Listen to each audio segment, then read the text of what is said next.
Where I was having I can be able to I. Can you do that with me? Just open the back of that throat. I. Hello viewers, you are welcome once again.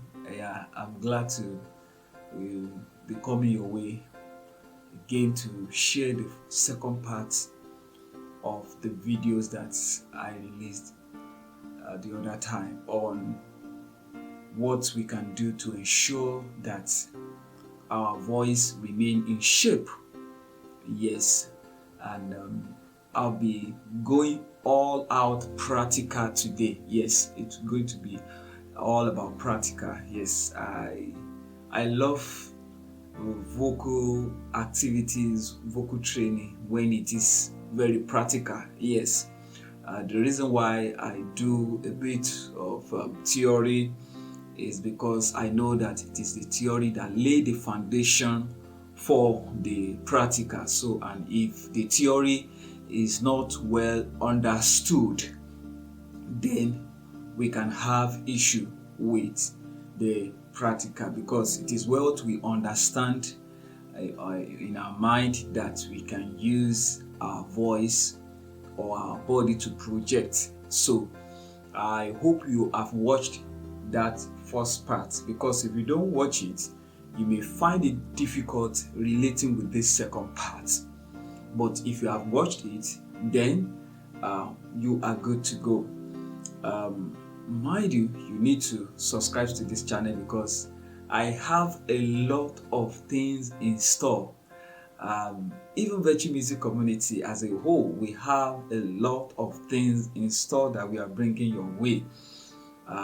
As music ministers, as musicians, as Christian creatives, as someone that's interested in businesses around music, a lot of things coming your way from this platform. So it is just good for you to just subscribe and put on the notification so that each time we drop videos here, you can be able to be alerted and then follow us up and enjoy all the content.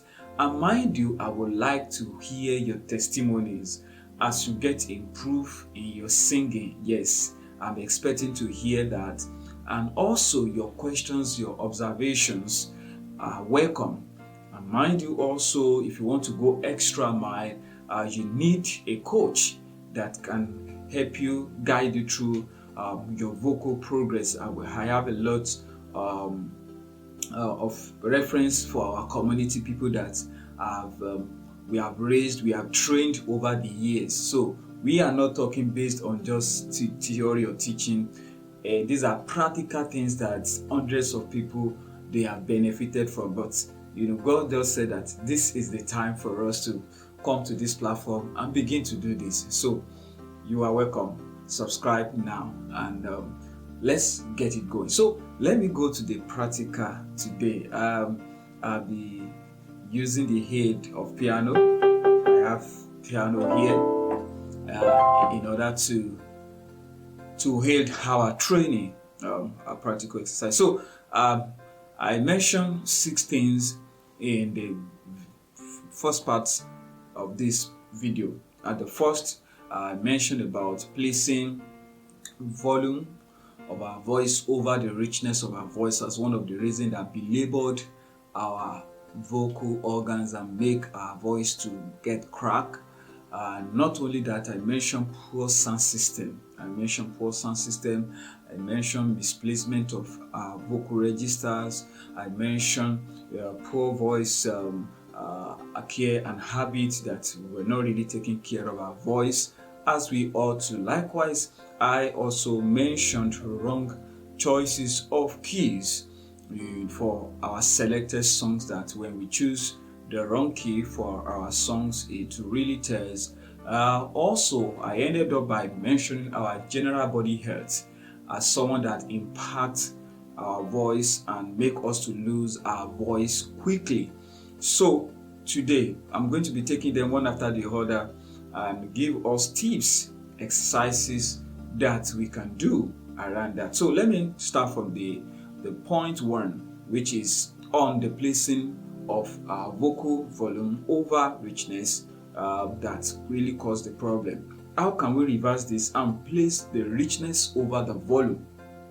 I think that's very important, that we place our vocal richness, stability, over just being loud. A lot of people, when they sing in the choir, they want their voice to be heard, and that's what they're about.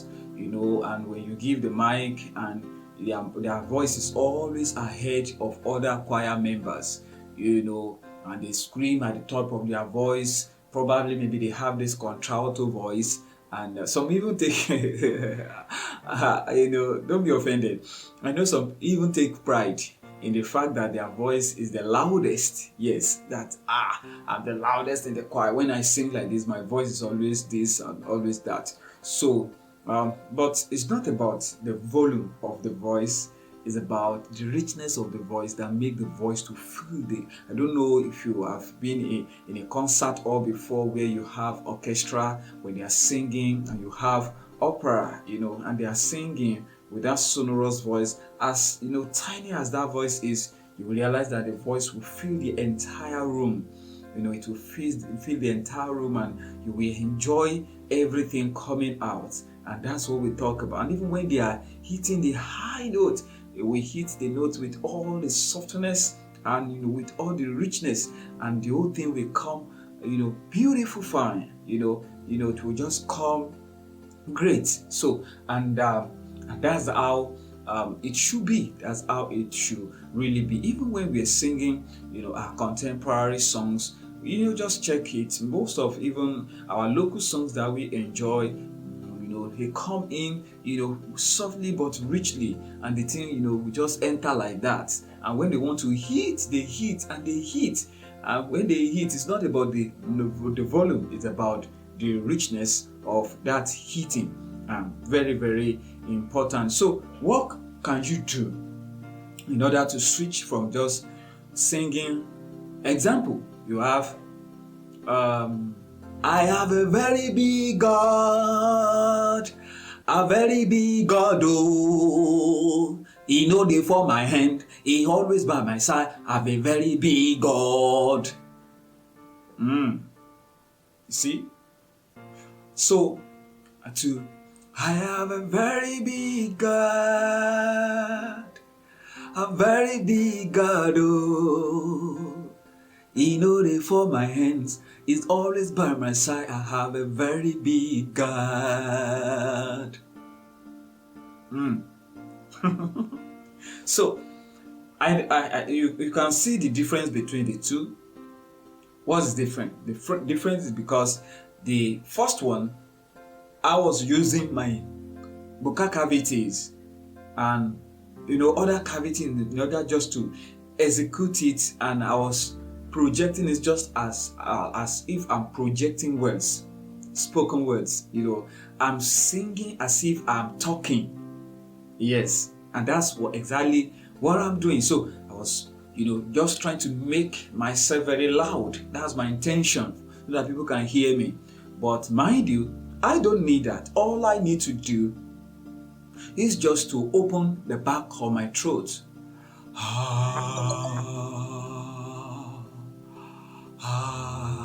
So where I was having I can maybe say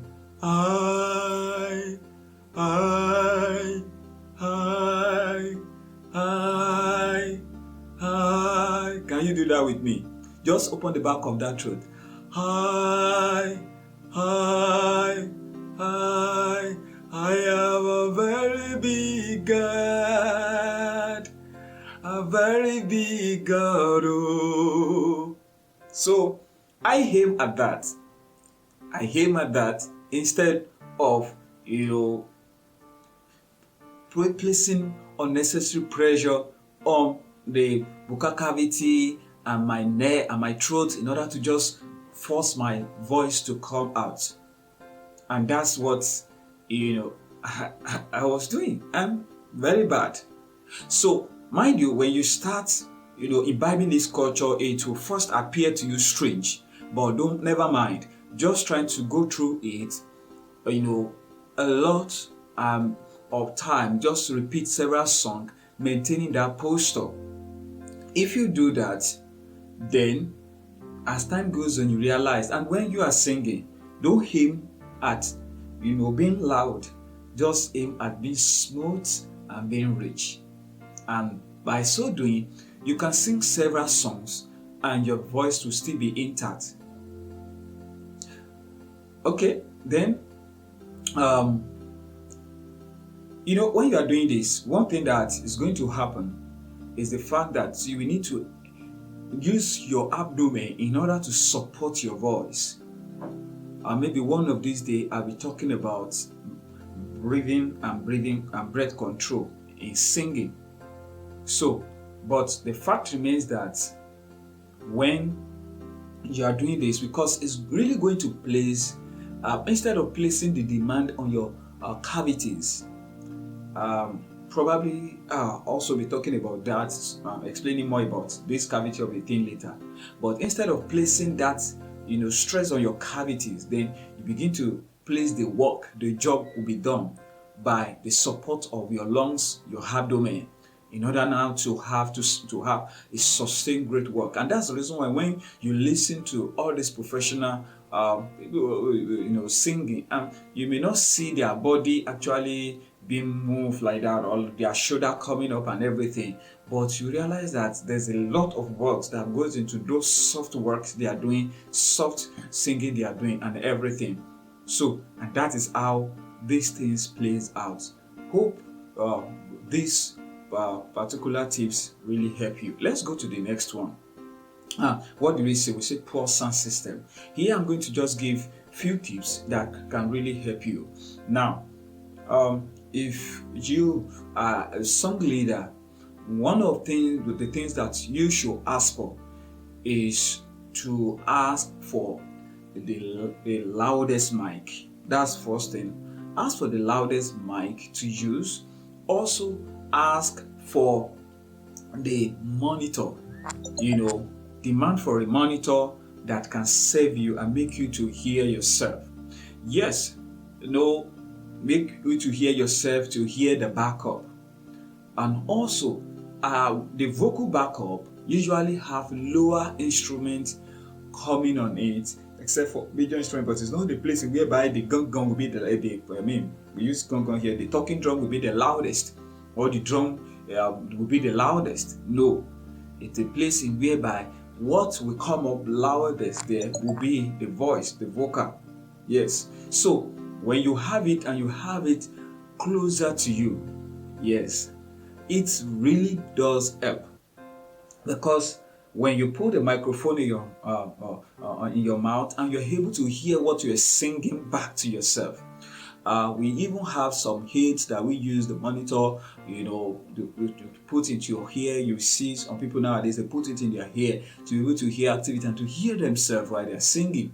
So all these things play a vital role in order to ensure that you are able to minimize your screaming and you're able to hear yourself back when you are singing. I don't know which has happened to you. You get to some podium and you take the microphone. Maybe it's not your usual church platform where you used to minister, but you just get there, you take over the microphone, and as you open your mouth to sing, you realize that you are sounding too loud.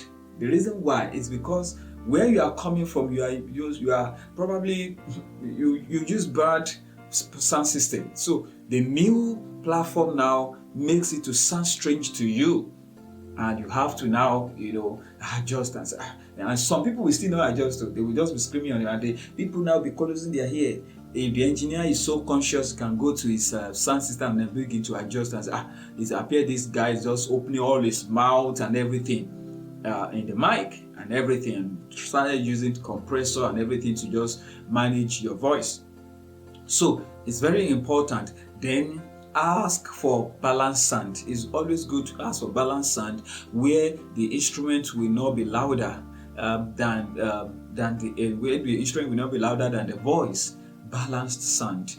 Demand for it in your. I tell people it is better to perform without any sound than to be performing with bad sound, because bad sound, you will not enjoy yourself. The people also you are ministering to will not enjoy you, and mind you, you might end up even hurting yourself at the end of the day as singers. So it's better.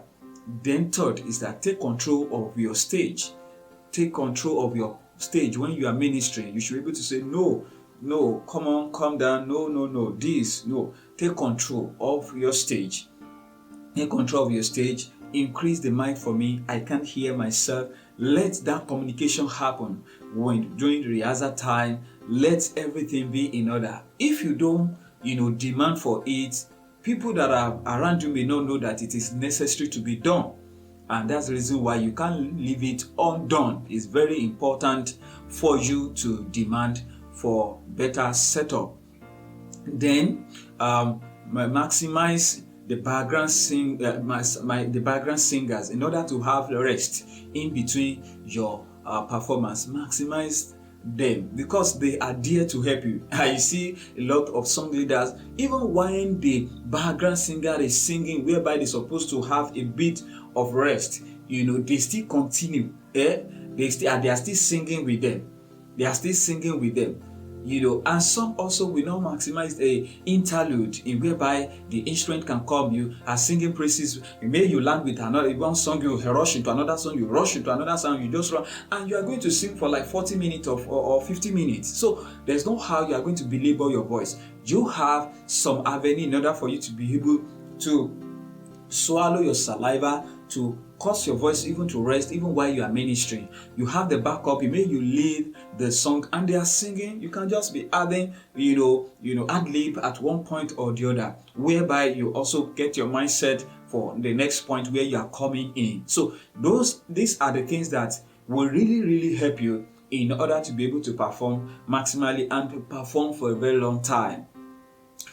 I hope this helped you.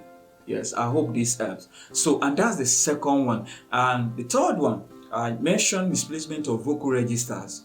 The misplacement of vocal registers. Now, when I explain that when you are using lower your chest in order to project what you should project with your head voice. Example, let me use the piano. This is note G.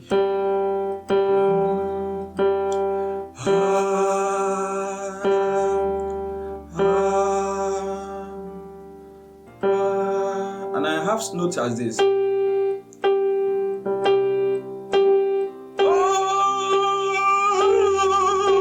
You realize that I have to struggle because I was trying to project the register I use for this. I want to use it for this.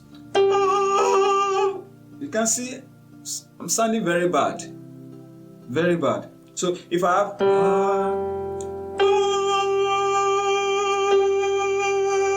I've switched to my air voice. The register has gone up. So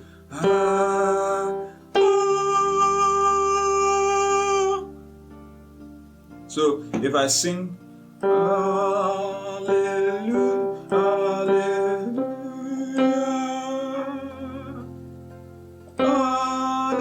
Hallelujah. So if I was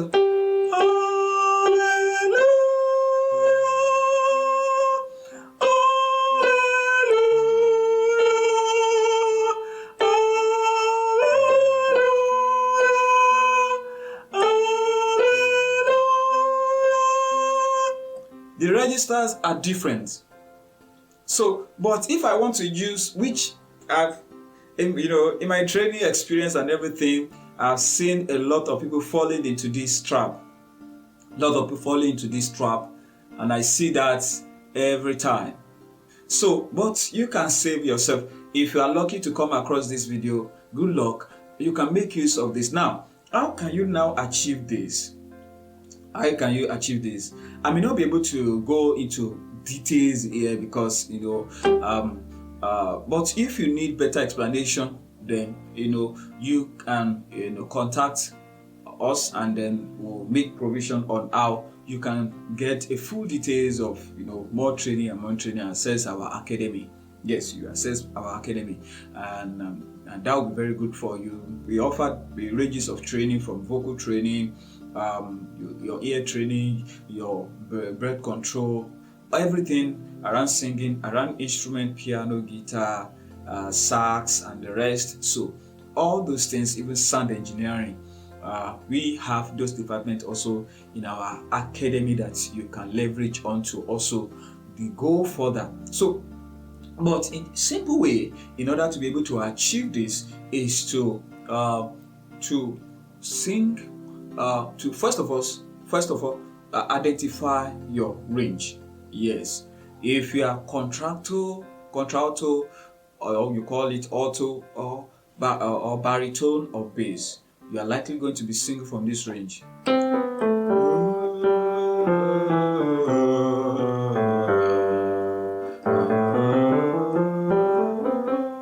So you are having, so you're having to have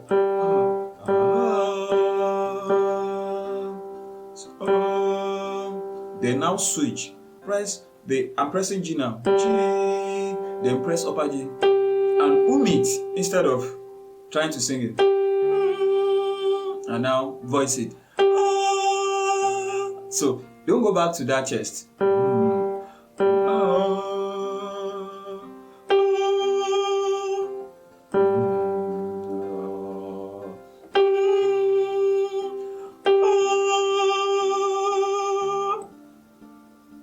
So switching of register will make even some song in between a particular song, you may need to switch register because some notes will be down and some notes will be up, and you need to just be able to switch in between the register. Hope you understand. If you need more clarity, drop it in the comment section, and I can also come back in order to address that. Then we have poor voice care. Yes, poor voice care. Some of us, we don't take adequate care of our voices, so because of that, we run into big issue. And you need to observe a lot of vocal ethics. We have just like you have moral ethics, we also have vocal ethics. Like when you are not singing, it's not the time to be talking loud. The time people should hear you loud should be when you are on the stage as singers. Yes. When you are not on the stage, keep your calm. Talk calmly. If you need to address somebody, go close to the person. If instead of having to be shouting on the road to call somebody at the end of the other road, find a means either to send someone or place a call through. All these things bounce back on our voice. So kindly do that. Then drink enough water. Dehydrate yourself often. Yes, dehydrate yourself often. Mind how you consume this caffeine food, smoking, alcohol, all these things, they place a lot of stress on our voices. They don't help it, they hurt it. So avoid them. So get rid of alcohol, get rid of smoking. If you can reduce it, to the barest minimum. Even if you really want to do anything, to eat anything, there should be chocolate that's very sweet, because you need a lot of saliva to be flowing in your throat when you sing. I hope this we can continue to talk more on our vocal care as time goes on. What about exercises? When you sing a particular note for the first time, or you hit some pitch is for the first time, your voice can get bad.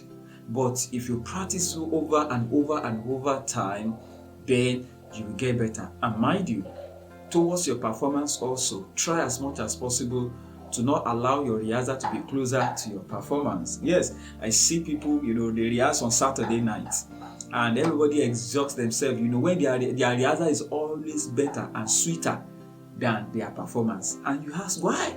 Because they have exhausted all their strength on rehearsal. There's no rest between rehearsal and their actual performance. And by the time they get to stage, they have lost their voice. The best is gone, and they continue to struggle. I hope this helped you.